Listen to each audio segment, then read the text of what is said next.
Budget 2025. Vers une cession des parts de l'État dans les entreprises cotées en bourse?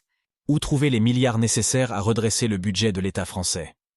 Alors que le débat fait rage à l'Assemblée, qui discute du projet de loi de finances 2025, une proposition de Gérald Darmanin et Olivia Grégoire a filtré jusqu'à Bercy. Et si l'État vendait une partie de ses parts dans les sociétés cotées?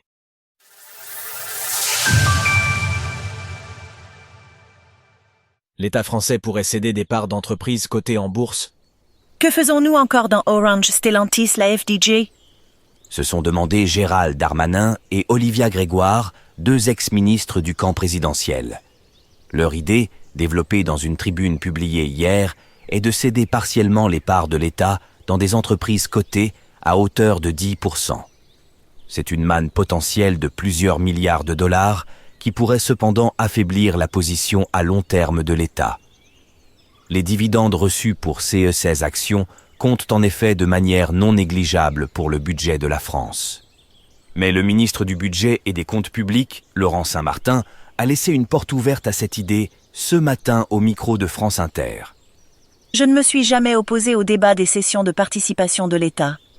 Il s'agirait donc d'aller puiser dans les 180 milliards de dollars de participation qui, selon les ex-ministres, ne servent plus à grand-chose.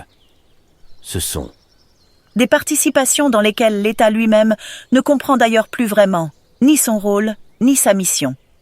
En réaction à ce positionnement, Laurent Saint-Martin se montre cependant prudent.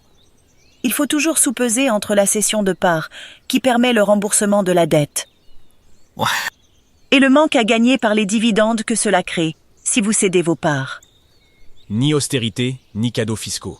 L'impossible équilibre du gouvernement. Le budget 2025 de la France est actuellement à l'étude et cristallise les tensions. Avec d'un côté, la menace d'un 49,3 pourtant non souhaité par le Premier ministre et de l'autre, une motion de censure qui pourrait intervenir en réaction. Cette semaine, ce sont les budgets de l'État et de la sécurité sociale qui sont examinés et ils sont déjà source de vifs débats. Laurent Saint-Martin tente donc de jouer l'équilibre entre deux extrémités qu'il ne sera peut-être pas possible d'éviter. Ce budget n'est ni un matraquage fiscal ni austéritaire. C'est un budget d'équilibre qui n'est pas de nature à ralentir trop fortement. La croissance.